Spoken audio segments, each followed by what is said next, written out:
What, if any, likely negatives would Galveston County experience if we were to change title companies at this point?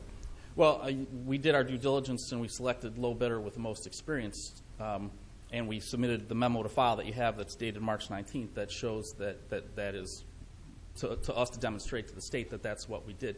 To change at this point may raise the red flag that now politics are involved, and instead of the main concern being a smooth buyout and getting these citizens who have been waiting now up to almost 2.5 years bought out, that we want to take it to a halt, change gears for reasons other than mitigation. The purpose of this whole project is mitigation. The byproduct is people get helped. And to slow down now could, throw a monkey in the wrench. Yeah. Okay. Was not Stewart Title one of the companies you recommended? Actually, Jeff Ward recommended, said that he interviewed them and said they're capable. Yes. But I don't understand how that would throw a wrench in the works if they were recommended by you originally, that we're just adding 1 or 2 additional title companies into the rotation. Well, right. Administratively, it would, obviously cause a slowdown that we'd have to readjust and go forward. The other side of it is that that to my knowledge, they didn't have the individual with the buyout experience. See, the process of closing a buyout transaction is not exactly the same as closing, a person-to-person transaction. There's more required. There's deed restrictions, and as evidenced by Southland's employees' performance, this individual knows this inside and out and works night and day to get these closing documents done. And I can tell you, because my BlackBerry wakes me up sometimes at 2 o'clock in the morning when she's sending me over closing docs. And may I also add that if we were to change gears at this point, besides the administrative headache of getting all these forms and closing documents changed over to another company, we would probably have to grind closings to a halt. And the impact on the citizens yet to close is that their 25% match would be higher under Stewart Title because the Southland prices were lower. While you're at the mic, John, let me just ask you one quick question. I know we obviously have a housing component as well as a result of the storm. Do we select I'm assuming got a title company for the housing component as well, and are we rotating the title company on the housing component, if you know, or are we using just one title company? No, sir. We went with the best company, again, most qualified, best RFP, and they did their due diligence during the RFP process and selected Stewart.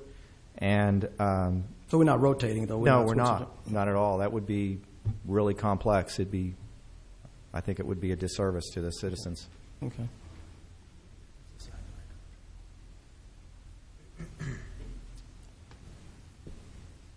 Well, being that we haven't had the opportunity to look at the March 18th video, we can talk about how, paperwork was handed out, but the fact still remains that there wasn't it was selecting Beck's recommendation was not on the agenda specifically. It was not discussed at the meeting. But then again, the signed copy of the document shows up in Commissioner's Court official meeting minutes. And you can throw the distraction out there that it was Beck's decision, but Beck doesn't make that decision by themselves. Do you, Thad? No, we do. In fact, just because we're thorough, we seek concurrence and put that in writing as a courtesy. But per the contract, basically, it's my decision. Okay. Because having discussions with the General Land Office, they've told me that you don't make that decision. You always rely on the entity to concur with that. And when we have a letter of concurrence, that document should not be signed without a vote of Commissioner's Court. That is the crux of the issue. All this other stuff is just a distraction.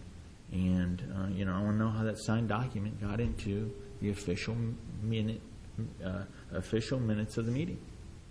That's what it comes down to. Let me just remind you, Commissioner, as we saw in the beginning of the tape, copies of that document were placed in front of your desk, and you were not in attendance.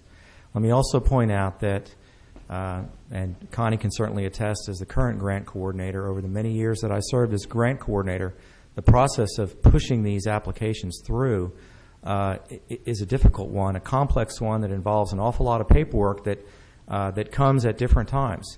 And as I stated earlier, we were just several months after the hurricane. We were ramping up to try and get recovery going. We were launching close to $500 million worth of recovery in a devastated county and doing our best to keep this process and paperwork flowing through as best we knew how.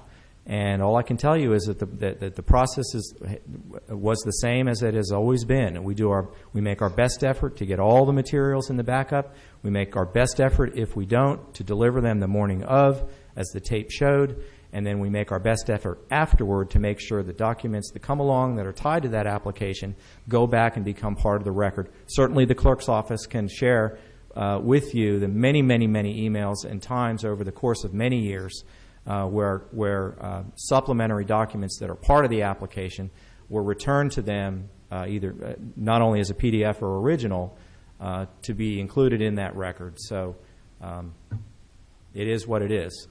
I understand the whole paperwork situation, but it still comes down to there was no discussion at that meeting on selecting or concurring with those documents. And that's where the rubber hits the road. Commissioners Court did not approve the judge signing that letter. And, we'll banty back and forth all day on this, but, the documentation's there.